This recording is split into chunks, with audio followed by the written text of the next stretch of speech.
حضرت جابر رضی اللہ تعالی عنہ بیان کرتے ہیں کہ جب خندق کھودی گئی تو میں نے آپ صلی اللہ علیہ وآلہ وسلم کو بھوکا پایا۔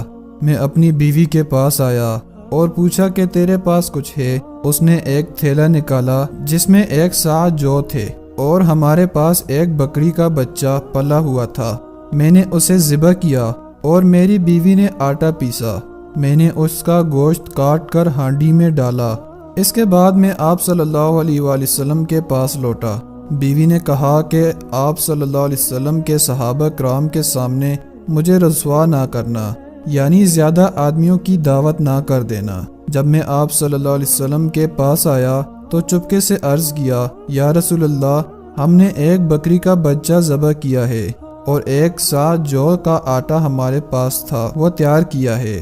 تو آپ صلی اللہ علیہ وآلہ وسلم چند لوگوں کے ساتھ تشریف لے چلیے۔ یہ سن کر آپ صلی اللہ علیہ وسلم نے پکارا اور فرمایا، اے خندق والو، جابر نے تمہاری دعوت کی ہے، لہٰذا چلو۔ اور آپ صلی اللہ علیہ وسلم نے فرمایا، میرے آنے تک ہانڈی نہ اتارنا اور نہ گوندے ہوئے آٹے کی روٹی پکانا۔ چنانچہ میں وہاں سے آیا اور آپ صلی اللہ علیہ وسلم بھی تشریف لائے اور آپ صلی اللہ علیہ وسلم کے ساتھ سب لوگ بھی تشریف لائے۔ میں اپنی بیوی کے پاس آیا، وہ بولی، تمہاری ہی فضیحت اور رسوائی ہوگی۔ میں نے کہا، میں نے وہ ہی کیا جو تو نے کہا تھا۔ بالآخر اس نے گوندا ہوا آٹا نکالا۔